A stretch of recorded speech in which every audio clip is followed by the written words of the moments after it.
नमस्कार।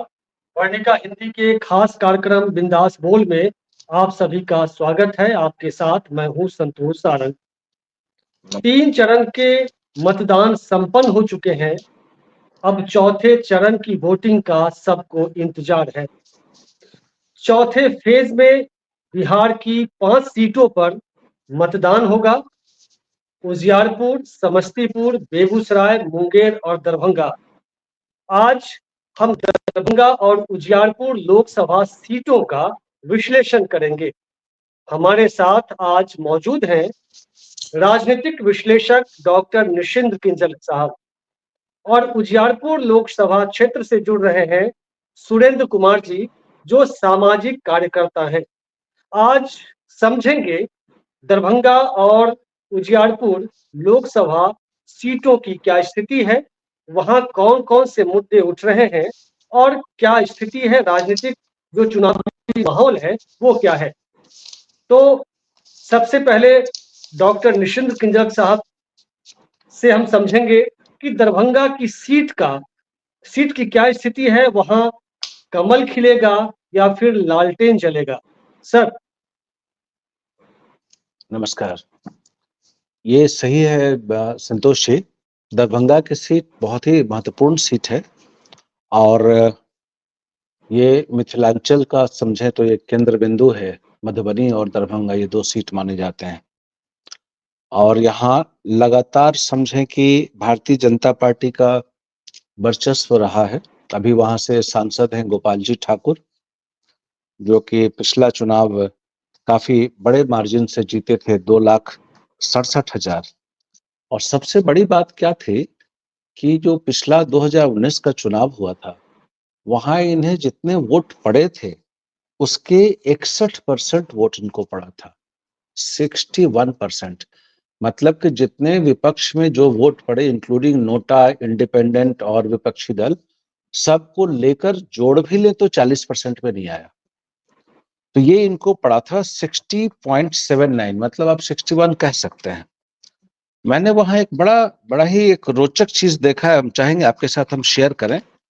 वो क्या है कि 2009 में जो चुनाव हुआ था दरभंगा का, तो 2009 में जो टोटल वोट पड़े थे, जो पोल हुआ था, वो था 5,45,000 वोट पड़े थे दरभंगा लोकसभा कंस्टिट्यूएंसी में। और 2019 में सिर्फ बीजेपी को पड़ा है 5,86,000।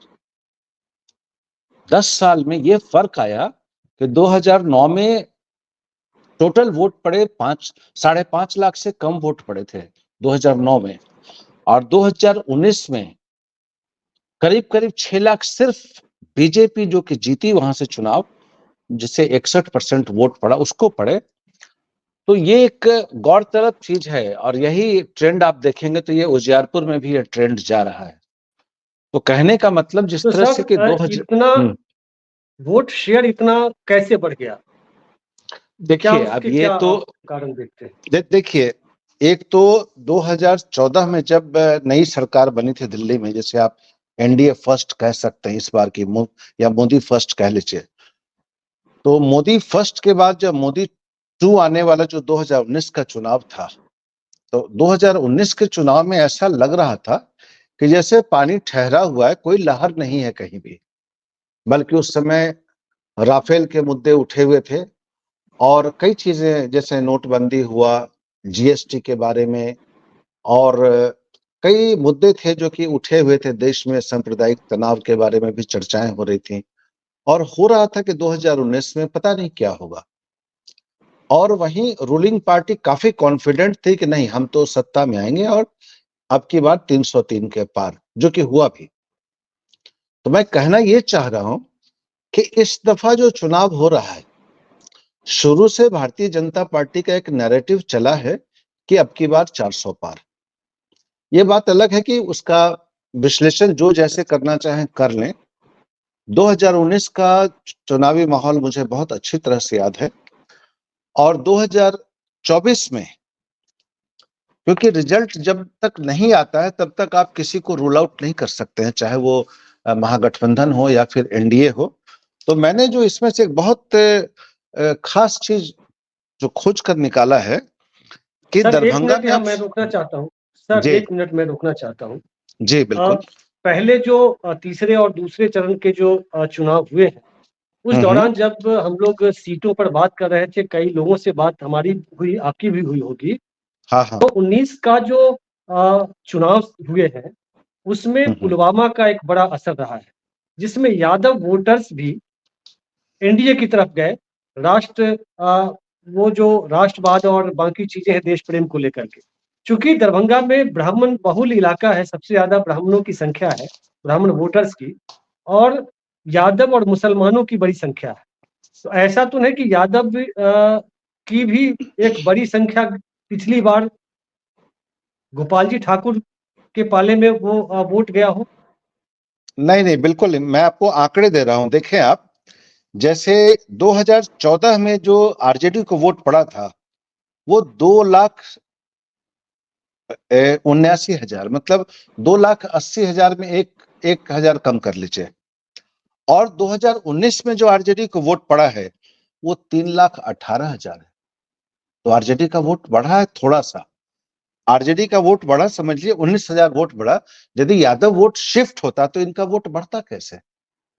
और लेकिन वहीं पर भारतीय जनता पार्टी का जो वोट बढ़ा, 3,14,000 वोट आया था 2014 में, और 2009 में 2,29,000, ये बढ़ के 5,86,000 हो गया 2019 में। 5,86,000, जो कि 2009 के जो टोटल वोट था उससे भी ज्यादा है। तो मैं कहना ये चाह रहा हूं कि जो वोटिंग परसेंटेज बढ़ रहा है, ये करीब करीब दूसरी पार्टियों के वोट में छड़न नहीं हो रहा, उनका करीब वही है। ये सारा जो परसेंटेज बढ़ रहा है ये एनडीए के खाते में जा रहा है। जैसे आप देखें, आरजेडी का वोट मैं आपको बता देता हूं।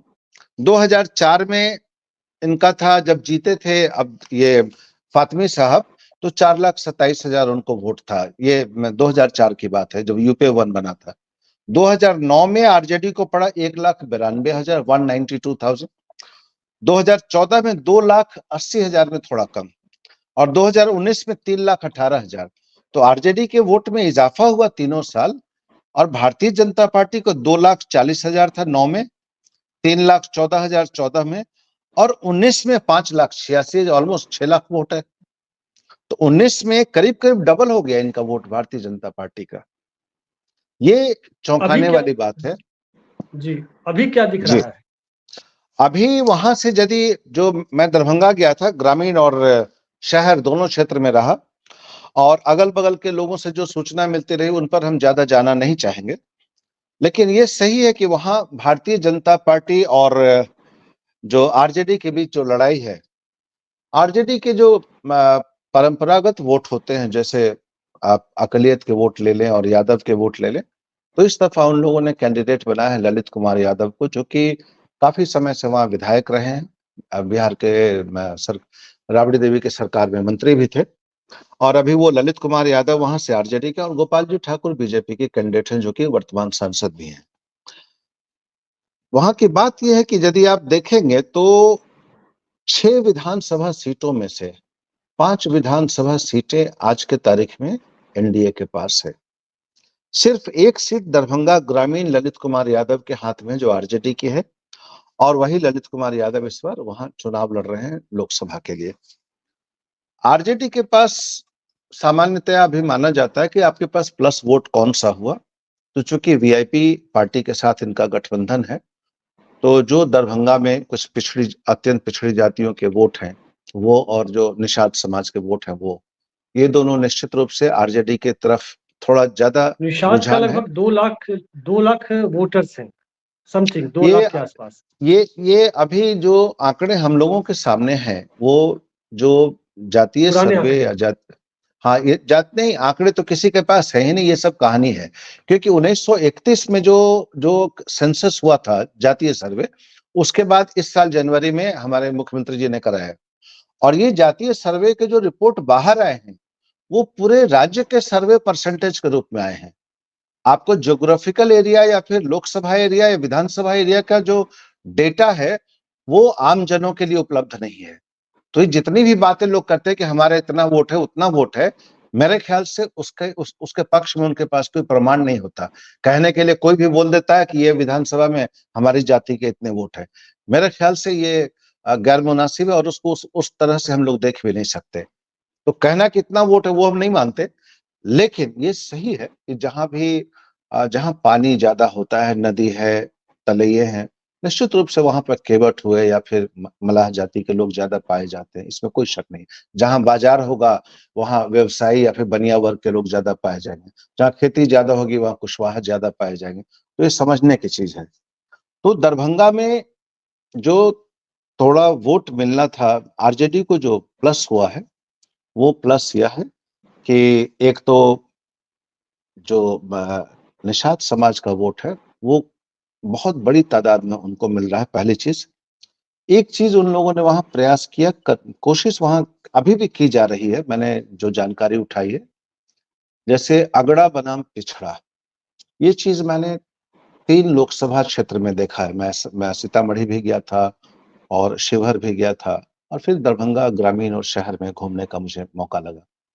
तो मैंने देखा कि कुछ खास करके जो आरजेडी के जो कैंडिडेट हैं उनके तरफ से यह प्रयास किया जा रहा है कि इस चुनाव को अगड़ा बनाम पिछड़ा, सवर्ण बनाम पिछड़ा करके इसको एक रंग देने की कोशिश की जा रही है। सर इसमें कौन कितना सर सफल होगा ये नहीं कह सकते। सर इस पे हम आगे बात करेंगे। हम बीच में सुरेंद्र जी को लाना चाहते हैं। हाँ लीजिए, अगड़ा बनाम पिछड़ा पर हम फिर आएंगे, क्योंकि जरूर। लंबा हो जाएगा, तो फिर सुरेंद्र जी को बीच में लाना जरूरी है। सुरेंद्र जी, उजियारपुर की क्या स्थिति दिख रही है? जातीय समीकरण क्या है, मुद्दे क्या हैं, और क्या लग रहा है पूरा अगर ओवरऑल आप देख रहे हैं वहाँ उजियारपुर में? उजियारपुर की स्थिति जातीय समीकरण के हिसाब से, आवाज आ रही है क्या? हाँ, जातीय समीकरण के हिसाब से यादव और कुशवाहा का वोट सबसे ज्यादा है। हाँ, यादव और कुशवाहा का वोट ज्यादा है उजियारपुर में। उसके बाद सवर्णों का वोट है और फिर जो अन्य अति पिछड़ा समाज है सबका मिला के वोट है। तो जो स्थिति है उजियारपुर की कि पिछले 10 साल से यहाँ जो सांसद रहे वो कभी बीच में उन 10 सालों में अपने जनता के बीच उन्होंने दर्शन नहीं दिया और उसका काफी विरोध हो रहा है। श्री नित्यानंद राय भाजपा के सांसद 10 साल तक रहे हैं यहाँ, अभी गृह राज्य मंत्री भी हैं, लेकिन उनका उजियारपुर लोकसभा क्षेत्र में आना जाना चुनाव जीतने के बाद नहीं होता है, जिसकी चर्चा चौक चौराहों पर उसके बारे में बातें होती है कि ऐसे सांसद को चुन के हम क्या करेंगे जो बाद में हमारे लिए उपलब्ध ही ना हो। एक बात। दूसरी बात, जो जातीय समीकरण के हिसाब से वोट का जो समीकरण बन रहा है, तो वो जो दिख रहा है कि युवाओं के बीच सबसे महत्वपूर्ण दिख रहा है, जिसके चलते एक गोलबंदी हो रही है कि ऐसे उम्मीदवार को हम जिताएं जो युवाओं के लिए रोजगार की तलाश कर सके, बेरोजगारी खत्म हो सके, जो नौजवान पढ़ लिख के निकल रहे हैं उनको स्थानीय स्तर पर रोजगार मिल सके। एक सवाल और उठ रहा है कि आजादी के 70-75 साल बाद भी कोई सांसद, कोई विधायक कभी प्रयास ही नहीं किया कि समस्तीपुर जिला के उजियारपुर लोकसभा क्षेत्र में कोई कल कारखाना स्थापित हो, यहाँ के लोगों को यहीं रोजगार मिले। इस तरह के भी सवाल उठाए जा रहे हैं तो नित्यानंद राय जो केंद्र में मंत्री रहे और लोग गोलबंद हो रहे हैं कि के लिए कोई बड़ा काम नहीं किया क्या? जो काम उनको दिया गया था। जी जी, उजियारपुर के जब पिछले 10 साल से सांसद रहे भाजपा के, उन्होंने उनको जो गांव, जो आदर्श पंचायत दिया गया था, उस पंचायत का भी कोई विकास नहीं हुआ। सामान्य बात तो छोड़ दीजिए, उनको जो सांसद निधि से जो राशि दी जाती वो राशि भी आधे से ज्यादा खर्च ही नहीं हो पाई। इस तरह से अगर देखते हैं तो कोई उनके स्तर से कोई ऐसा प्रयास नहीं किया गया कि यहाँ रोजगार उत्पन्न हो सके या कोई विकास का कोई मॉडल बन सके। इस तरह से दूसरी चीज है कि सांसद बनने के बाद जो एक पूरे देश की राजनीति में सवर्णों की पैठ होती है, सवर्ण लोग उसको एक तरह से कब्जा में कर लेते हैं। वोट सभी वर्ग के लोग देते हैं, लेकिन जब वो सांसद या विधायक बन के जाते हैं तो किसी खास जाति से आने वाले लोगों के बीच ही उनका उठना बैठना और उनकी सारी योजनाओं का संचालन होता है। इसका भी प्रभाव, इसकी भी समीक्षा लोग कर रहे हैं, इसका भी प्रभाव अब इस साल के वोट पर पड़ने वाला है। दूसरी चीज की जो कई तरह के सामानों की में दाम की वृद्धि, महंगाई, बेरोजगारी, यहाँ जो पूरा उजियारपुर विधानसभा लोकसभा क्षेत्र में जो विधानसभा क्षेत्र है, सरायरंजन है, मोरबा है, फतेहपुर है, ये मोहद्दी नगर है, ये सभी विधानसभा क्षेत्र बाढ़ प्रभावित इलाका है और उन बाढ़ प्रभावितों के लिए कोई अलग से कोई खास स्कीम इन 10 सालों में नहीं लाया गया। जो बाढ़ कटाव से विस्थापित परिवार हैं, उनका वो आज भी बांध किनारे, नदी किनारे बसने को मजबूर हैं। ये जो फैक्टर है वो काफी प्रभावी है किसान लोगों के लिए। किसान उत्पादन, किसानों का अभी जैसे इसी साल देख लीजिए कि आलू का उत्पादन जब हुआ तो आलू का कीमत 600 रुपया से 900 रुपया, 1000 रुपया कुंटल था और आज मार्केट में उसी आलू का कीमत 2000 से 2500 रुपया है। तो जब तक आलू किसानों के घर में था उसकी कीमत नहीं, और जब वो बाजार में चला गया तो उसकी कीमत दोगुनी हो जाती है। इस तरह से हम तो देखते खैर हैं ये सब कि तो सारी और समस्याएं जब हैं बातचीत होती सुरेंद्र है जी। गांव स्तर पर तो जी जी जी कंप्लीट करिए। क्या गांव स्तर पर? तो जब हम उसको देखते हैं और उसमें इसको देख के ये लगता है कि लोगों में बदलाव की महती इच्छा है। लोग चाहते हैं कि इस बार बदलाव हो और ऐसे सांसद चुन के आए जो हमारी बात सुने, हमारी आवाज संसद तक पहुंचाए। ये कोशिश तो ये बात करने वाले बताइए जो सुरेंद्र जी। उम्मीदवार हैं अभी जो महागठबंधन के जी जी सुरेंद्र जी वहाँ मल्लाह जाति के लोग पासवान, कुशवाहा, यादव, ये जातियां एक बड़ी संख्या जी में हैं। तो यादव नित्यानंद राय को वोट करेंगे ही कि जी महागठबंधन को करेंगे? क्या उनके बीच एक धमौन जगह है जो यादवों का यादव बहुत बड़ा इलाका है? जी तो धमौन की क्या स्थिति है? लोग कहते हैं कि जी उजियारपुर धमौन से होकर वहां की जीत का रास्ता खुलता है। तो यादव का क्या कहना है? उनके बीच क्या चर्चा है? कुशवाहा जाति के लोगों का सम्राट चौधरी की तरफ झुकाव है या फिर आलोक मेहता का? निषाद का तो हम समझ सकते हैं कि निषाद वीआईपी की तरफ मैक्सिमम जाएंगे। पासवान जाति का क्या है? जातीय गणित थोड़ा बताइए। जी जातीय गणित के हिसाब से अगर हम देखें तो नित्यानंद राय का जो 2 बार तक यादवों पर प्रभाव था वो प्रभाव खत्म हो गया है। यादव भी उसको अब उसको अपने हिसाब से देखते हैं कि ये हमारा सही व्यक्ति नहीं है। उसी तरह कुशवाहा समाज जो है वो आलोक कुमार मेहता चूंकि लगातार विधायक रहे हैं, पहले सांसद भी रहे हैं यहाँ, तो वहां उनका प्रभाव नहीं, उनके साथ है वहां जुड़ा तो हुआ। उपेंद्र कुशवाहा, और सम्राट मछुआरा चौधरी समाज लगातार वैसे भी कैंप कर रहे हैं शायद। भाजपा के साथ मुकेश सहनी के सम्राट चौधरी उपेंद्र कुशवाहा लेकिन का उसका असर नहीं है? प्रभाव ज्यादा कुछ पड़ नहीं रहा है कुशवाहा समाज में। अच्छा, तो नहीं है कुल मिलाकर वैसे भी उपेंद्र कुशवाहा का अपना ही उपेंद्र कुशवाहा जब अपना सीट नहीं बचा सकते हैं यहाँ, तो वो दूसरे के लिए क्या कर सकते हैं? उनका क्या मतलब, उनकी क्या क्षमता है? मोदी जी का असर, कोई और रही मोदी बात फैक्टर, पासवान, मोदी तो लहर? पासवान जो जी पासवान। मोदी लहर जब शुरू में जब चुनाव की जब शुरुआत हुई थी उस समय मोदी की गारंटी, 400 पार, ये सारे नारे गूंजते थे उजियारपुर लोकसभा क्षेत्र में, लेकिन धीरे धीरे वो सब समाप्त हो गया है। जी पासवान के बारे में कुछ बोल रहे थे आप।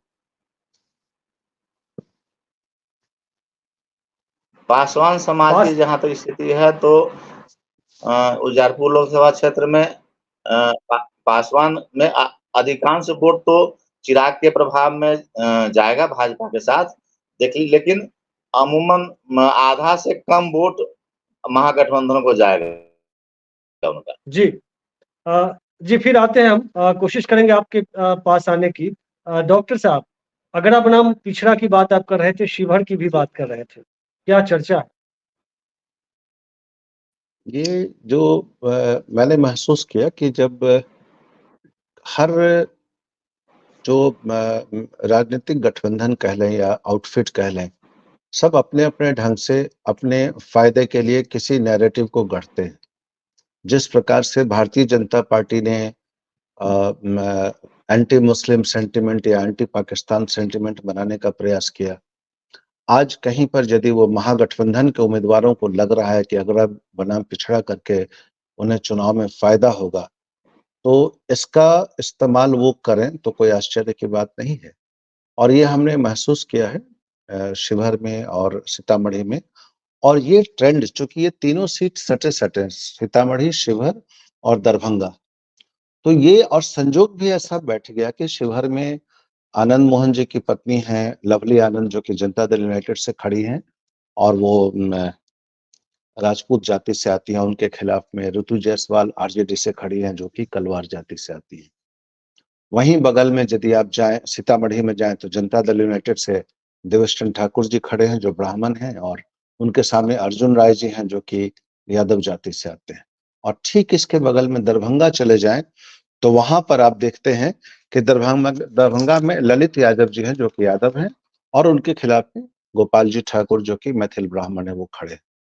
तो यहाँ पर यदि आरजेडी के लोगों ने ये सोचा कि इसको हम अगड़ा बनाम पिछड़ा करें, कोशिश उन्होंने निश्चित रूप से किया है, लेकिन ये भी दिखता है, यदि आप ग्रामीण क्षेत्र में जाते हैं तो ये भी दिखता है कि बहुत बड़ा तबका है जो मोदी और राम, जो भाजपा का जो हिंदुत्व और राष्ट्रवाद का जो एजेंडा चला है वो, और नीतीश कुमार की जो महिलाओं पर जो पकड़ आई है विभिन्न योजनाओं के माध्यम से, वो एक अंडर करंट के रूप में निश्चित रूप से है।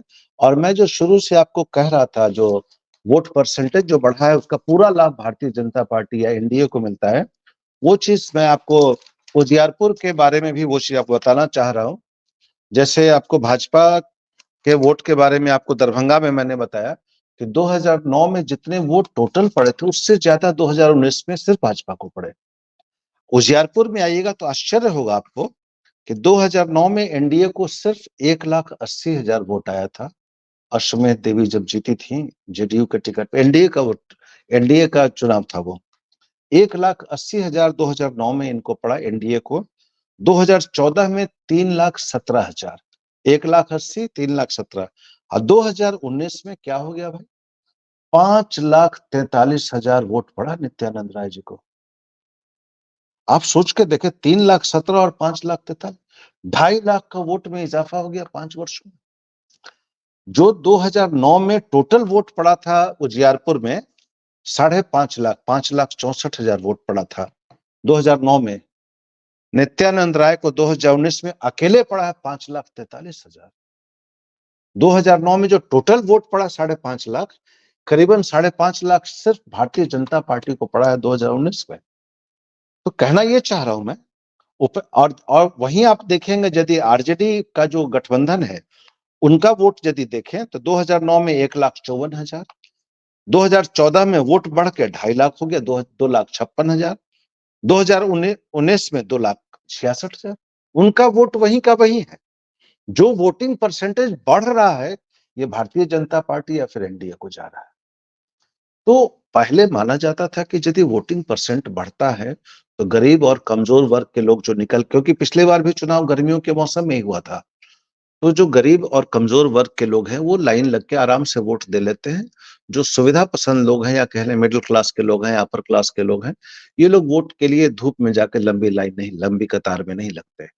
तो इस जो परसेंटेज का मायने यदि आप निकालें तो दो चीज है कि आरजेडी का या महागठबंधन का वोट में कोई ज्यादा इजाफा नहीं हुआ है, जो परसेंटेज बढ़ा है, और यहाँ तो बहुत ही ज्यादा बढ़ा।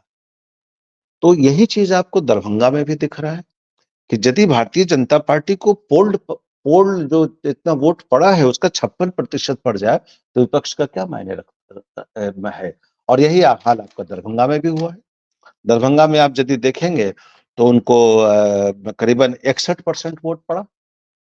तो कहना मैं ये चाह रहा कि अभी यदि आप उजियारपुर में देखेंगे तो उजियारपुर में खैर ये तो एक स्टैटिस्टिक्स का मसला है जो कि मुझे काफी रोचक लगा, तो इसलिए मैंने आपके साथ शेयर किया है। उजियारपुर एक नया सीट बना था 2008 के डिलिमिटेशन के ऑर्डर के बाद बना था। अभी वह आलोक मेहता और नित्यानंद राय दोनों ही हेवीवेट हैं। नित्यानंद राय इसलिए कि गृह राज्य मंत्री हैं और एक समय था जब उनको बिहार के मुख्यमंत्री के रूप में भारतीय जनता पार्टी ने प्रोजेक्ट भी किया, और आज भी भारतीय जनता पार्टी या एनडीए की तरफ से यादव चेहरा इस राज्य में उन्हीं को दिखलाया जाता है, नित्यानंद राय को, और माना जाता है कि वो हेवीवेट हैं। और आलोक कुमार मेहता को महागठबंधन की तरफ से एक बहुत ही प्रोमिनेंट कुशवाहा लीडर के रूप में प्रोजेक्ट किया जाता रहा है, लालू जी के द्वारा या आरजेडी के द्वारा। और यहाँ दरभंगा के मुकाबले उजियारपुर में महागठबंधन की स्थिति ज्यादा मजबूत दिखती है। लेकिन मैं बार बार जो परसेंटेज की बात कर रहा हूं, जो वोट में परसेंटेज बढ़ता है, वो भारतीय जनता पार्टी या एनडीए के पक्ष में ज्यादा दिखता है। और 2019 में हमें कोई लहर, मुझे तो लहर नहीं दिखी थी। जब रिजल्ट आया तब पता चला कि हाँ इतना अंडर करंट था। तो यहाँ ये देखना इंटरेस्टिंग होगा कि इस बार भी कोई अंडर करंट है या कि नहीं है। लेकिन यहाँ सर एक चीज है कि 2019 तो मोदी राज का एक तरह से उत्कर्ष ही था, चरमोत्कर्ष कह सकते हैं। इस बार जो स्थिति है, जिस तरह से लगातार मोदी जी का भाषण पिछले पहले, दूसरे और तीसरे चरण में हुआ, बुरी तरह से राहुल गांधी के चक्रव्यूह में फंसते हुए दिखे इस बार। और लगातार झूठ, नफरत और अभी संदेश खाली का मसला आया जिसपे इतनी बैटिंग इन लोगों ने की, तो इनका चेहरा साफ उजागर हो गया। और राहुल गांधी लगातार आज भी या लगातार तेजस्वी यादव नौकरी की बात कर रहे हैं, जाति जनगणना की बात कर रहे हैं, यानी एससी, एसटी, ओबीसी के हक, हुकूक, नौकरी की बात कर रहे हैं। लेकिन मोदी अपनी जो सिर्फ गारंटी और करप्शन के खिलाफ तो नैरेटिव जो गया है लोगों के बीच, और खासकर संविधान, आरक्षण, ये आज भी राहुल गांधी उत्तर प्रदेश में लगातार सारे नेता बोल रहे हैं। तो ये बात तो गई कि 400 पार का मतलब ये लोग इनके बीजेपी के नेताओं ने भी आरक्षण खत्म करने की, संविधान खत्म करने की बात कही। तो वो वाली स्थिति तो नहीं दिख रही है ग्राउंड लेवल पे 2019 वाली। जी डॉक्टर साहब। हाँ, नहीं, मैं वही कह रहा हूँ कि 2000, ये बात सही है कि देखिए नैरेटिव दो पक्ष विपक्ष बटा हुआ है। 2019 में मुझे नहीं लगा था कि मोदी का कोई बहुत उत्कर्ष रहा हो, मुझे ऐसा नहीं लगा था। हमें लगा था जैसे पानी ठहरा हुआ है और कुछ भी हो सकता था। लेकिन जब रिजल्ट आया तो वो रिजल्ट चौंकाने वाले हुए थे, और इतना ज्यादा मार्जिन आएगा यह कि हम लोगों ने नहीं सोचा था कि एक तरफ से सब जगह 50% से अधिक वोट एनडीए के पक्ष में गया हो, ऐसा नहीं लगा। एक छोटी सी चौंकाने वाली चीज आपको बता दूं मैं। यदि आप समस्तीपुर देखेंगे, जिसमें अभी तीसरे चरण में चुनाव होना है, समस्तीपुर में जब 2019 का चुनाव हुआ था, चौथे चरण में, हाँ, तो जो अब चौथे चरण में जहां भी चुनाव होना है, दरभंगा और उजियारपुर के साथ, समस्तीपुर में जब चुनाव हुआ था 2019 में, जो मुख्य चुनाव हुए थे, उसमें रामचंद्र पासवान को आए थे वोट 5,62,000, मतलब 55% वोट थे टोटल पोल्ड वोट का। और वहीं जब बाई इलेक्शन हुआ उनके निधन के बाद, तो प्रिंस राज को जब वोट आया तो वो वोट घट के हो गया 3,90,000, मतलब साल भी नहीं लगा है। और वहीं पर जो कांग्रेस का वोट था उसमें कोई ज्यादा छड़ा नहीं हुआ, उनको 3,10,000 आया था। बाई इलेक्शन में उनको 2,88,000 है। एक वहां सूरज कुमार दास निर्दलीय थे, जिनको मुख्य चुनाव में 22,187 वोट था, और बाई इलेक्शन में उनका वोट बढ़ के 36,000 हो गया। मैं कहना यह चाह रहा हूं कि जब मुख्य चुनाव था जिसमें मोदी और पूरे देश का चुनाव हुआ, उसमें तो 55% वोट आया एनडीए के कैंडिडेट को। जब उपचुनाव हुआ तो वो घट के 49% पे चला गया।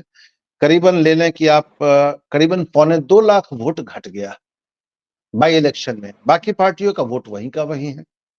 नहीं तो वो तो ये ठीक है सर। हाँ, वो तो पीछे का जो वोट शेयरिंग और बाकी चीजें हैं उसके आधार पर हम एक विश्लेषण करते हैं। लेकिन अभी जो स्थिति Correct. दिख रही है वो ओवरऑल अगर उजियारपुर और दरभंगा की बात करें तो क्या स्थिति दिख रही है? कांटे की टक्कर है या कुछ और दिख रहा है? आने वाले 3-4 दिनों में ये बड़ा ही महत्वपूर्ण होने वाला है। आने वाले 3-4 दिनों में, जो कि चौथे चरण और 5वें चरण का चुनाव जो जिस दिशा में चल रहा है, दरभंगा के लिए, जैसा मैंने पहले कहा, दरभंगा और सीतामढ़ी और शिवहर, यहाँ जो वोटर्स की गोलबंदी, करीब करीब वोटर्स ने अपना मन बना लिया है किनको कहाँ वोट देना है। यहाँ ज्यादातर जाति के हिसाब से लोग बटे हुए हैं, कुछ लोग हैं जो कि राष्ट्रवाद और हिंदू के नाम पे बटे हुए हैं, और मुझे लगता है कि एक छोटा वर्ग है जो अगड़ा पिछड़ा में भी फंसा हुआ है, लेकिन जातीय जो जो जो गोलबंदी है वो ज्यादा कारगर है। और इस बार बहुत खास चीज ये लगी कि कोई पार्टी ये क्लेम नहीं कर सकती कि मेरा ये वोट मिलेगा ही। जैसे था ना पहले कि चलिए लालू जी कह रहे हैं कि मुझे यादव का वोट है ही। मैंने जो थोड़ा बहुत विभूतिपुर में कभी कभार जाता रहता हूँ, मेरे एक डॉक्टर मित्र सर हैं संक्षेप उनके में। पास। हाँ, तो वहां पर जैसे कहा गया कि उजियारपुर में यादवों ने लालू यादव को, नित्यानंद राय को छोड़ दिया हो, ऐसा हमें नहीं लगा। हमें लगा कि यादवों के अंदर में काफी जबरदस्त आकर्षण है कि नित्यानंद राय को ज्यादा से ज्यादा वोट पड़ना चाहिए, और वैसे ही कुशवाहा समाज में जबरदस्त आकर्षण है कि वो लोग आलोक कुमार मेहता को वोट करें। वहां कुशवाहा समाज के अधिकतर लोग एनडीए के खिलाफ जा रहे हैं और यादव लोग महागठबंधन के खिलाफ जा रहे हैं। ये मैंने महसूस किया है जी उजियारपुर में। जी। अंत में सुरेंद्र जी, आपकी टिप्पणी चाहूंगा कि वहाँ क्या जो संविधान खतरे में है, संविधान पर बदल दिया जाएगा, आरक्षण हटा दिया जाएगा, लोकतंत्र खतरे में, ये लगातार जो नैरेटिव बनाने की कोशिश है, और मोदी जी की तरफ से है कि धर्म के आधार पर आरक्षण देने का की जो मंशा है कांग्रेस की, वो अपनी ओर से नैरेटिव बनाने की कोशिश कर रहे हैं। तो ये आरक्षण का जो मसला है, वो कन्विंस है लोग हो रहे हैं कि बीजेपी छीन लेगी आरक्षण या संविधान बदल देगी, या फिर इंडिया वाले करेंगे? क्या है, लोगों में कंफ्यूजन है या स्पष्ट है? वहां कोई चर्चा हो रही है क्या? जो हाँ संतोष भाई, जो स्थिति है उजियारपुर लोकसभा क्षेत्र की, गांव के इलाके की, जहां अधिकतम वोटर होते हैं, उनके समझ में पिछले 10 सालों में जो आया है कि भाई मोदी क्या बोलते हैं और क्या करते हैं, उसमें काफी अंतर दिखता है। और लोगों को यह भी याद है कि मोदी के पीछे जो बड़ा चेहरा है, आरएसएस के संचालक का, जो बार-बार पिछले दिनों आरक्षण के खिलाफ बयान देते रहे हैं। तो ये लोगों के ज़हन में है कि मोदी जो कहते हैं, उनका मतलब, लोग कहते हैं कि हाथी के दाँत खाने के और होते हैं और दिखाने के और होते हैं, वही मोदी हैं। वो जो बोलते हैं वो करते नहीं, जो करते हैं वो बोलते नहीं हैं। इसलिए लोगों की समझ में है, मंगलसूत्र छीन लिया जाएगा, आपको आपका आरक्षण मुसलमानों को दे दिया जाएगा, ओबीसी का आरक्षण छीन के, इस तरह से जो उनका बयान आता रहा, और आपके धन को बाँट के बाँट दिया जाएगा। इस तरह के जो अनर्गल बयान उन्होंने दिया है, वो उनके जो 400 पार के नारे को बहुत कम किया है। उनके नारे में बहुत जो तेज़ी थी शुरू के दिनों में, वो काफ़ी कम हुआ है। लोगों के समझ में आ गई है कि ये हमको डरा के, धमका के किसी तरह भी वोट लेना चाहते हैं।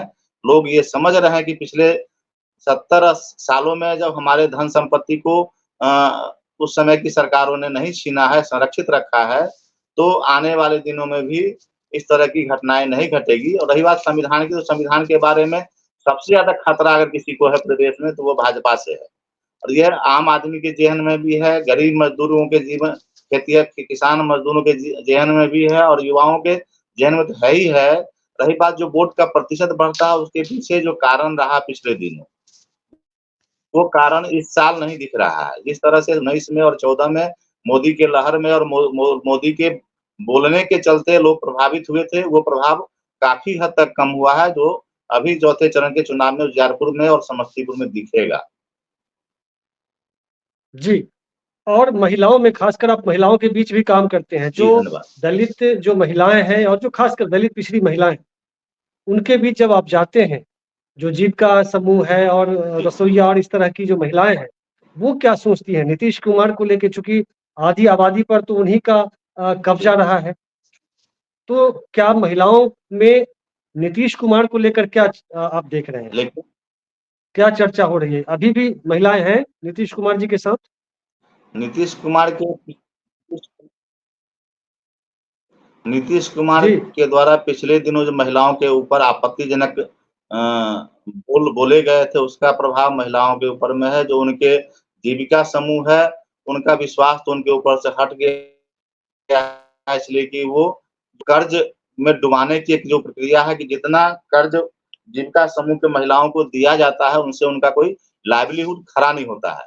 वो कंजम्पशन में चला जाता है। महिलाएं कर्ज दर कर्ज लेके और फिर फाइनेंस कंपनियों के चक्कर में पड़ते हैं। और समस्तीपुर में मैं बताऊं कि पिछले 10 सालों में कई परिवार, पूरा का पूरा परिवार आत्महत्या कर चुका है जीविका के ऋण और फाइनेंस कंपनियों के ऋण के चलते, और महिलाएं प्रभावित हुई हैं। दूसरी बात है कि जीविका की तो जहाँ बहुत तक चर्चा है, वो तो पिछले एक दिनों मॉडल है। महागठबंधन की सरकार ने शिक्षक की बहाली या कुछ रोजगार के मॉडल है, लेकिन वो हत्या का भी मॉडल रहा है, आत्महत्या करने का ही मॉडल बन गया अभी। तो नहीं, उसका ये प्रभाव महिलाओं के ऊपर पड़ा है, और वो महिलाएं भी खासकर जो गरीब गुरबा महिला हैं, जिसको मोदी जी कहा करते थे कि गैस मिला तो वो हाँ, हाँ जो हल्ला होता था, वो भी नशा खत्म हो चुका है कि गैस तो मिला, लेकिन गैस का कीमत 1100 रुपया हो गया। जो कभी गैस भरा नहीं खैर ये पाता सब है, सारी बातें उससे तो है, कम लेकिन पैसे आपने एक में गंभीर आरोप महीने भर, लगाया 2 है। महीने खैर का जलावन उसकी उसके हम घर में आ पुष्टि नहीं जाता है। करते हैं, वो बात सही है या गलत उसको चेक करना पड़ेगा। लेकिन फिलहाल समय खत्म हो रहा है, हमारे पास अब वक्त नहीं है। आप दोनों हमसे जुड़े और इस कार्यक्रम में आपने अपनी बातें रखी। आप दोनों को बहुत बहुत शुक्रिया। फिर मिलते हैं अगले धन्यवाद। अंक में, तब तक के लिए नमस्कार, शुक्रिया।